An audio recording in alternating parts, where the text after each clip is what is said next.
Hello and welcome to the What the Finance podcast, where we talk to experts about all things finance. If you get value out of this episode, please subscribe so you don't miss out on any in the future. I hope you enjoy. Yeah, Michael, thank you so much for joining the What the Finance podcast today. So, my first question: you've been responsible for helping many people manage their own money successfully. What are the most common mistakes you have seen people make? A lot of the most common mistakes are actually really simple mistakes that we can all work to avoid. The first one is we really want our clients and any investor out there to have the appropriate amount of emergency cash. I've argued with clients for years about keeping money at, in the unemployment line, basically not working at the banks, earning 0% or 0.01%. But if anything showed us the last 18 months is you don't know what's going to happen. So you need to keep 6 to 9 months worth of emergency funds outside of your investment account. Don't give it to your financial advisor, your wealth manager. Keep it as an emergency fund. The second mistake that we see clients making is they really just don't have a plan for what they're gonna do when the market has a pullback. They aren't prepared to take advantage of those types of opportunities that present themselves. We've had 38 downturns of 10% or more in the last 70 years. And we tend to remember the 40% downturns, which we've only had 3 of, but most investors make their money when the market has pullbacks because they're prepared and ready to take advantage of those opportunities. And the third one is really just being able to focus on your plan and ignore what the media is saying out there. No, not once have we heard any of the big media people, Jim Cramer, say, well, there's nothing to do in the market today. Just hold on to your investments. It's always about selling advertising for them and not necessarily about them getting you to your goal of building significant wealth. Yeah, that's very interesting. I think that's something we're going to touch on later about trying to ignore the noise and and everything that goes around with it. But so one thing you said there is obviously having a plan to potentially buy the pullback, because as you said, there's so many of these 10, I think they say 10 to 20% pullbacks that a lot of the time people, they don't buy, they don't have any money to buy. It's all invested. Well, and psychologically, we're programmed on millions and millions of years of fight or flight. And when the market has a pullback, you want to either, your first instinct is to run away and to sell everything. And that's when people get into trouble with, their future goals. But at the same time, if we're buying into the market, you can't be afraid of the market at the same moment. So psychologically speaking, being prepared to buy into the opportunity of, a 10, 20, 30, or 40% pullback does wonders for your mental side of the game, because everyone else is, like you say, going to be putting out that noise of what do we do? Do I sell my investments? Do I hold on to them? Do I add to them? Or do I just give up because the media says the market's going to crash? 2-3 weeks ago, we see, Yahoo Finance pulls up a posting on everyone that's got their app and is like, the market's crashing. I look it up and it's like down 0.5 percentage point for the day. And by the end of the day, it's back up. But if you sell, if you react negatively to what the media and the noise out there with friends at work, coworkers, family, you're not going to get to your goal. Yeah, and I guess that's where, having a long-term vision, isn't it? A long-term plan rather than just being very short-termed and, rather than a few months, looking at years ahead. Yeah, and that doesn't mean to not analyze investments and forget about the investments that you're using. But at the same time, is it going to affect the like you said, the long-term plan? If you're just looking at something that's going to provide you cash flow and dividends later in life or currently in life, does it matter what the price of the steak is? Does it matter what the price of beef per pound is? I come from a country background and ranching and farming and stuff like that, but it doesn't matter what that price of beef is if you're getting a gallon of milk every day.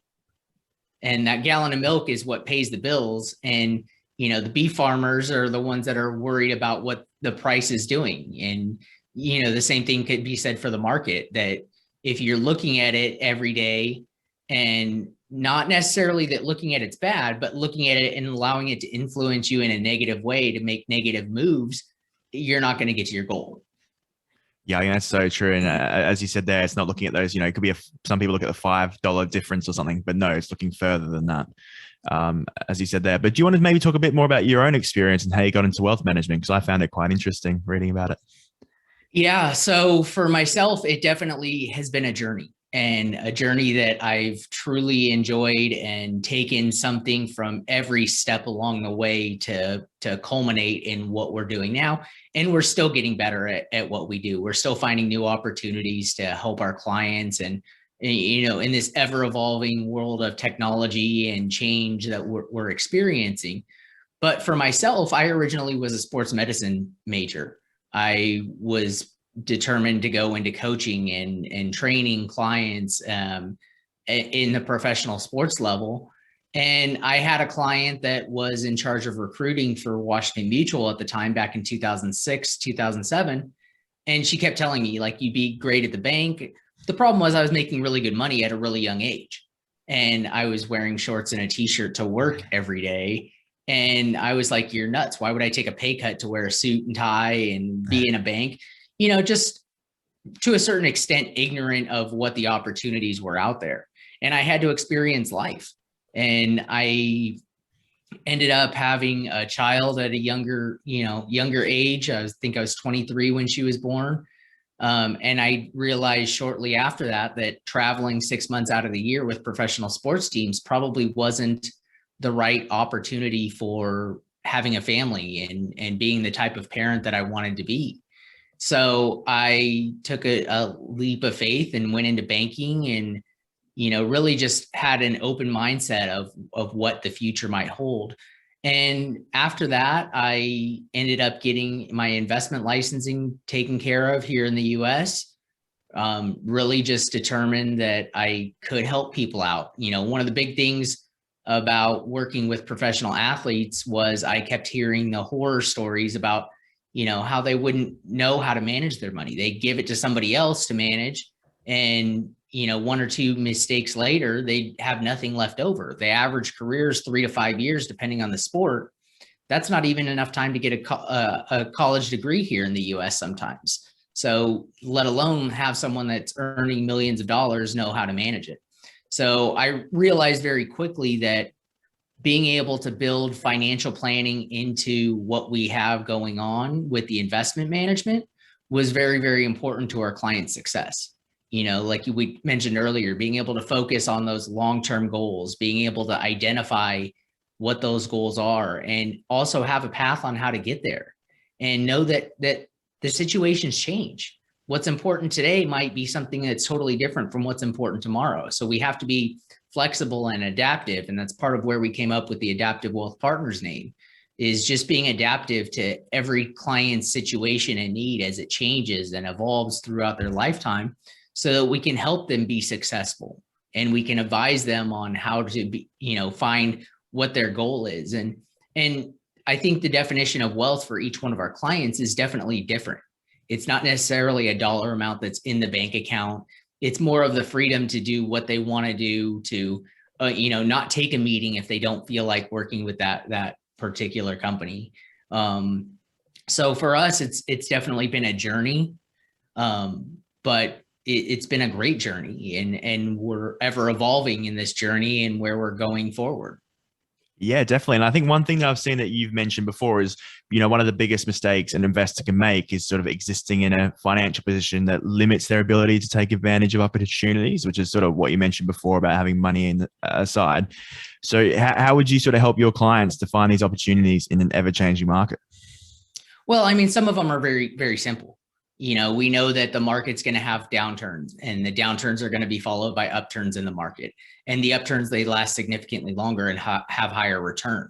So being a historian of the market and the psychology of what happens and understanding how to relate that to clients is very important. But that doesn't necessarily mean it's just an opportunity in the market. Sometimes on the financial side, it's an opportunity to, pay off a house, or to use debt in a positive way of, I have clients that are like, well, do I pay off, a $50,000 car because I'm going to go buy one? And I'm like, well, can we get 0%? Let's borrow somebody else's money. That's that opportunity. Or there's opportunity to go into business and to build something that provides cash flow for generations into the future. So a lot of it is really just being prepared and finding those opportunities out there, changing that mindset instead of everything just being a challenge, really looking for where we can find and benefit our clients in their life. So, being able to take advantage of those opportunities. Yes, it's financial. Sometimes it's being able to move to a new city and have that freedom and flexibility and not be tied down, by real estate or the work that we do. So finding opportunities is, the name of what we do, and we do it really well. Yeah, definitely. So as you said, sort of everyone's journey is different and everyone has, certain amount of monies they want to put into the market. But in terms of allocating their portfolio, sort of, what strategies do you normally suggest, or, how does that work? Yeah, I mean, a lot of it's based on the client's comfort level. And I talk with all of our clients. I meet with every client that comes into our firm to work with us. And we talk about what's important to them. And we talk about also the fact that the first year we might be more conservative because it's a trust building game.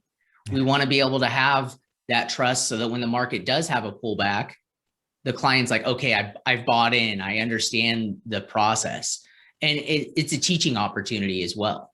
So we want to make sure that our clients are informed about the work that we're doing to manage and diversify their portfolio. And sometimes we do it ahead of time when the clients have that appropriateness for us managing their full portfolio. And others, we talk about, what's going to happen in the future and how we are preparing for that. But a lot of it's communication. We try to over communicate to our clients, but in a simplified manner. We want to make sure that our clients are informed about what's going on with their money so that there's that trust that gets built up and that understanding of what they have going on in their financial picture. Because let's face it, finances are uncomfortable for a lot of us to talk about.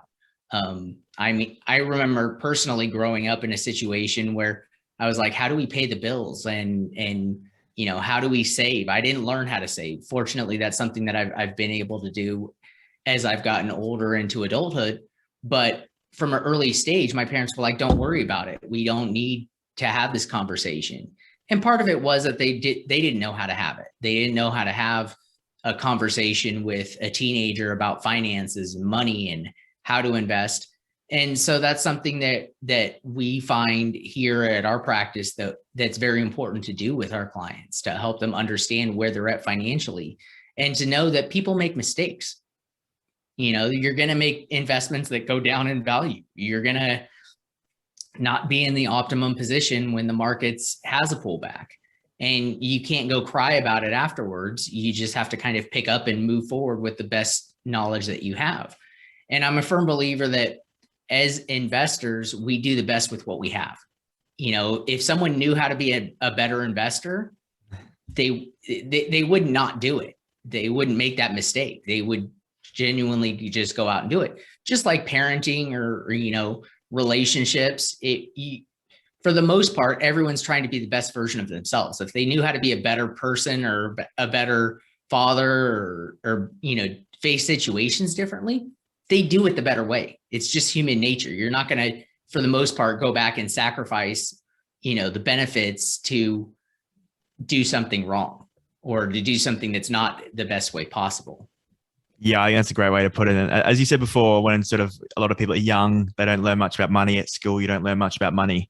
You don't really learn until you're actually out in the workforce, making money. A lot of people are in high debt as well after getting a college degree. So I guess that's another issue as well, isn't it? Well, and retirement's so far away for a lot of people. Yeah. I mean, I just recently in my mid to late 30s started thinking about, okay, what do I want retirement to look like? I asked myself that question for years, but I didn't have an answer to it. So having a team that works with you that can, kind of mold what that retirement picture looks like, even if you don't know what it is yet, is really important at a younger age. And when we look at returns, if you start at 18 you put a lot less money into it because of compounding interest and growth and just the time that you have in the market to find opportunities. So a lot of times we start off with a smaller amount, and then clients realize, hey, we could have that freedom and flexibility going forward. The first time a client buys something with money that they've invested, that they didn't have to go out and earn a paycheck on, does wonderful things to the mentality of that investor. It becomes that drive of, I want to keep doing this. I want to keep putting money into these investments, whether it's real estate, business, in, stocks, bonds, mutual funds. You get this drive to continue doing better and to continue putting more money into it, because you realize that you don't have to work for that money. You have to work for it up front, and you have to develop the skills. But once the money's working for you, it does wonderful things to your future. Yeah, definitely. And I think it's like they say, in a business, sometimes people get caught up in working in the business rather than stepping back and thinking about, the vision and the long-term future. And it's the same with our lives, isn't it? Yeah, absolutely. I mean, I have a 13-year-old daughter, and she, wants to do, we have conversations. What do you want to do, in the future? And I'm a firm believer that she won't know until she knows. But she's like, I want to have a bakery. I'm like, wait, hold on a second. Do you want to be the baker, or do you want to own the bakery? Because there's very specific directions that you can go to optimize that return. We don't need you to go to culinary school if I can teach you how to hire the right people and grow financially. So that's something that mindset that we take with a lot of our clients, not just our younger clients, but our older clients as well, that are, sitting there burning through their skills and their desire to do good in this world, and they don't know what the next step is going to be. Yeah, definitely. And I think that's a really good way to look at it. So one thing you mentioned at the start was obviously the media and sometimes negative influences it can have on the way people make decisions and sort of the, the risks they take as well. So what do you see as the best practices for sort of filtering through that information that we seem to hear all the time, and there's so much of it? I think the first thing that clients need to do is focus on the goal. Does listening to what's going on get me closer to the goal of, retiring early, having X number of dollars in my investment account or in the bank account? Does it give me the flexibility, or am I just living in fear? For us, it's been a year of, really 2 years of the unknown. And that unknown can be scary and intimidating. And I think we're still in this level of, we don't know what's going to happen next. And I think that bothers a lot of people out there, but they don't realize that that's been going on for years, right? When we're listening to the media, they don't sell financial advice. They don't sell, quality of life advice. They sell advertising. And the media knows that if we put negative news on there for an hour, you're going to watch more of that and pay more attention and have higher ratings on your news channel than you will if you put positive stuff on there. And, even Sports Center, right? We're looking at, 28 minutes, 29 minutes of just what's going on out there, what we need to think, what we need to believe. And then it's 30 seconds to a minute of the top 5, plays. So even in the sports side of it, not just, your conventional media where we're listening to, CNN, MSNBC, Fox, whatever you're listening to out there, you're still getting that negative look on what's going on. I mean, most people don't watch auto racing for who's going to win the race. They watch auto racing to see the first 30 seconds of going into turn 1 to see if there's going to be a huge crash. And then they're like, okay, well, it happened. It didn't happen. We're good. Let's move on. So we got to focus on not paying attention to that huge crash that might happen out there, and focus on the good that you can do for yourself, for your family, for your future generations. When we talk about generational wealth, you think about some of the richest families in the world. They have someone helping them manage their money. They have a plan for what they're going to do with it, and they're prepared to take advantage of opportunities. Yeah, definitely. And I think what we're seeing with inflation as well at the moment, like it's the perfect time to be an investor. It's a perfect time, for now at least, to be a borrower, because at the end of the day, that interest that you're paying is, and the value of the product you have is going to hopefully continue to grow if we continue to see inflation. Yeah, absolutely. I mean, inflation, rising interest rates, they've done interesting things to the market over the, historically. If we look 76 to 81, where we had 300% inflation and 300% interest rate increases, it wasn't a big deal. Your bonds came down in value. So something that financial advisors aren't talking about enough is the fact that bonds can be bad. For years, they've been a safe, steady, reliable source of income that's just been paying dividends. What happens when interest rates go up 300%? Well, when we had interest rates at 15% in 81, it wasn't a big deal that your bond portfolio went down 25%. 2 years later, you made it back your money. What happens if we have a 25% pullback and it takes 8 or 9 years for you to make back your money in your bond portfolio? Not saying that bonds don't have a place, but you need to understand how all these pieces work together and how the stocks and everything, play into that. Real estate, it's no longer just a one trick pony. We've really got to look at the overall goal of what clients are looking for, what people are wanting to do with their money, and what they want their money to do for them. Yeah, definitely. I think we're seeing that there's so many, it's not just a 60, 40%, what used to be, 40% bonds, 60% stocks. It's really expanded since then, hasn't it? What people can actually do with their money. It has. And you have to look at every different position that you have. And like I said, it's not just about stocks, bonds, mutual funds. Sometimes it's about cash, having that ability to buy the things that you want to buy when you need to buy them, or when you want to buy them, or, looking at opportunities outside of your conventional investments. I wouldn't recommend cars. They lose their value too much, but I have clients that invest in shoes, that are running great businesses, just buying and selling shoes all day long. And you just got to find opportunities that are there, because they're out there. You just got to find the right one for you in your situation. And sometimes that means you need some guidance on how to get there. Yeah, definitely. And as you said, we've seen quite a few interesting alternative investments sort of growing over the past year. Are there any other ones that interest you? I know sort of trading cards and all that stuff is growing. Are there any other ones?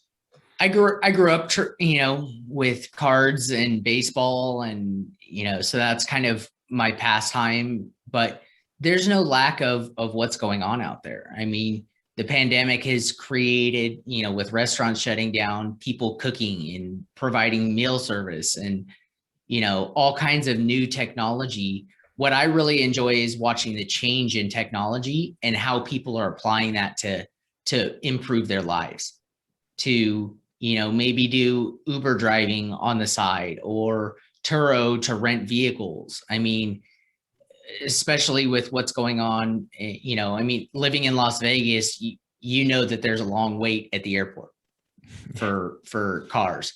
So finding opportunities within what you have going on, and then just maximizing the workflow that you put into that. If I knew the stuff that I knew now, and I was in my early 20s, I'd be unstoppable. Not that I can be very stoppable at this point, but I had so much energy back then to just keep pushing and to a certain extent banging my head against the wall, because I didn't know which how to get the door open in certain aspects.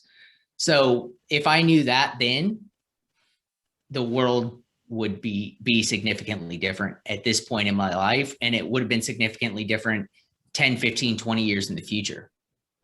Yeah, definitely. I guess that's the thing where, you talk about compounding investments. It's the same with compounding your own knowledge and your own experiences, to the point where you can, if you start earlier, then you're going to be further ahead. Yeah, absolutely. And, I used to laugh because my teachers would be like, you're never going to have a calculator in your pocket. I can run my business from my cell phone now. And most people can. But just looking at the future, what that opportunity is, and, if you want to learn how to put an engine together, you no longer have to go to a 2-year degree program. You can pull it up on YouTube. You can, find ways to do this. And so it doesn't really matter what you're looking to do. Just go 1,000 miles an hour into it. Yeah, definitely. I know someone I know that they work at a big bank in IT, and all the young people come in and they know everything about IT, but he just Googles everything and it's right there, and then you can easily solve it. Like, it's smarter, not harder sometimes. Yeah, absolutely. Do more work with less effort. Yeah, definitely. So if we're going on to the market, sort of what macro events are you currently watching? Do you think other people should be watching out for as well? For us, anytime the market gets to all-time highs, which I mean, we're in and out of every day recently, you've got to pay attention to that fact. You've got to make sure that you've kind of replenished the money that you invested a year ago when we had a pullback.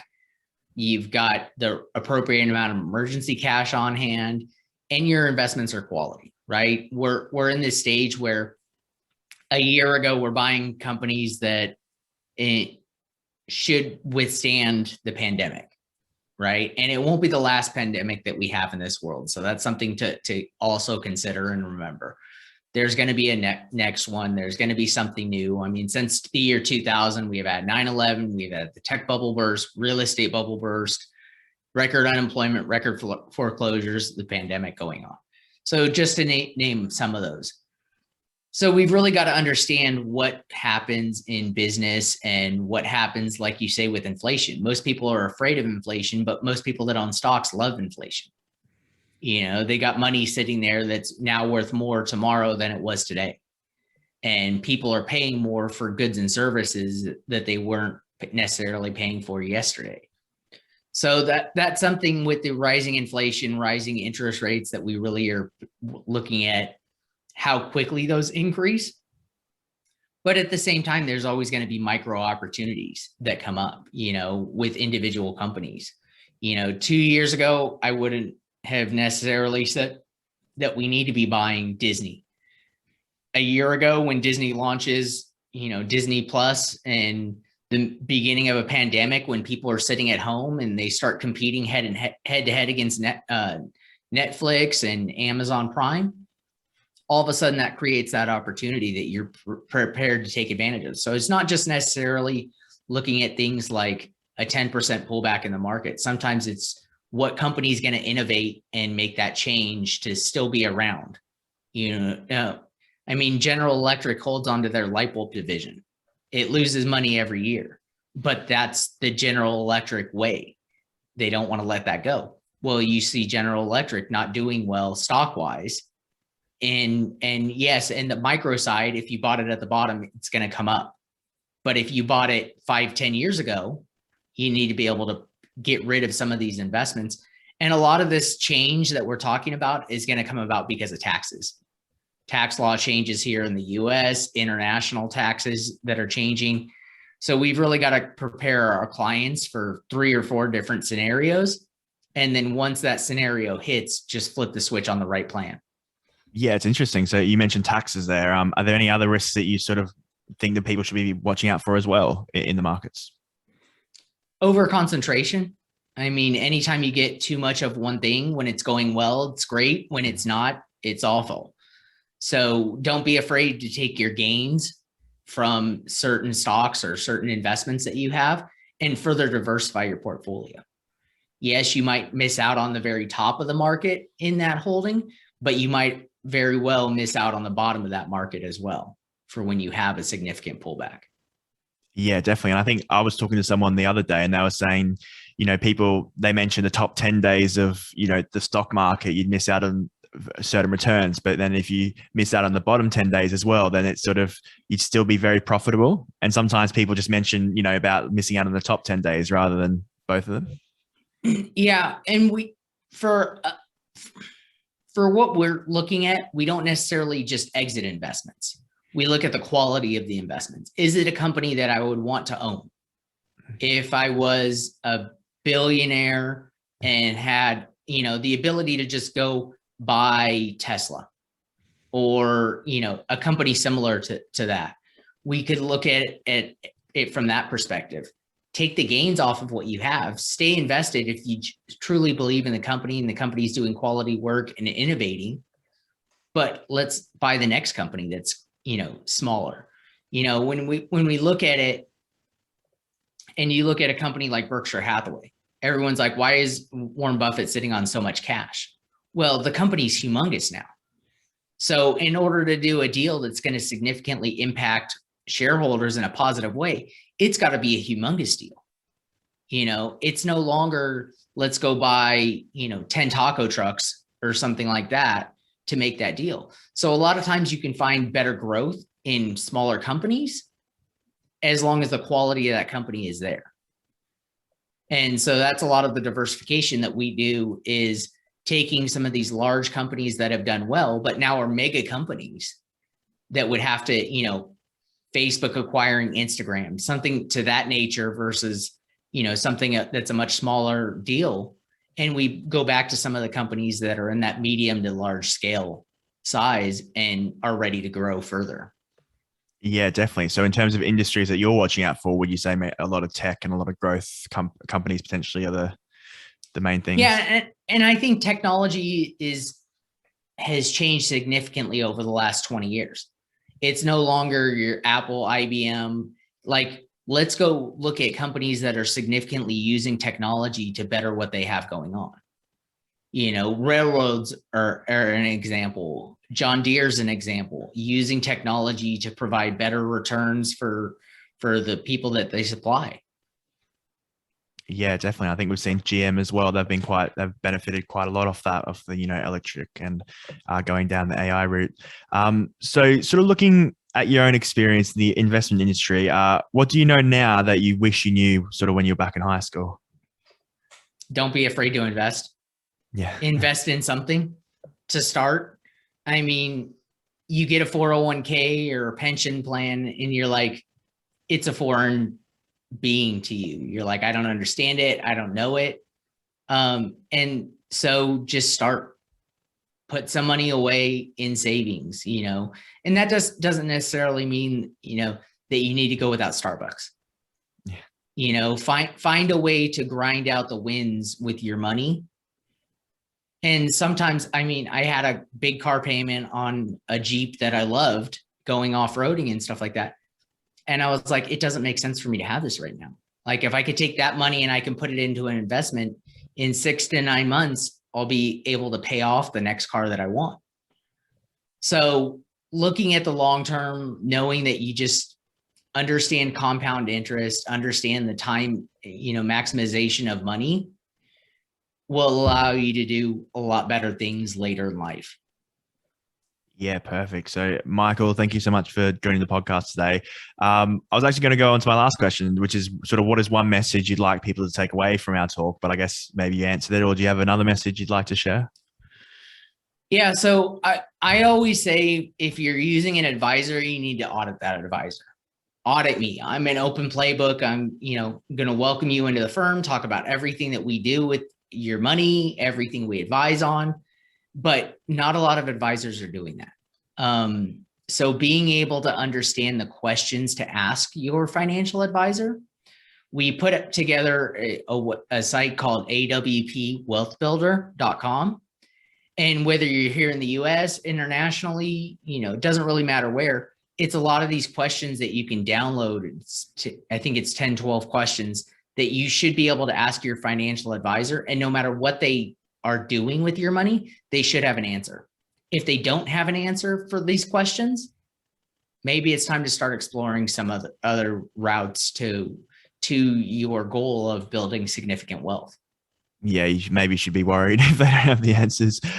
So, Michael, you'd be surprised though how often it doesn't happen. Yeah, I can imagine. And as you said, that sometimes if you've been with someone for a long time, you just trust them, or sometimes people don't look for that change where they could potentially be getting better service.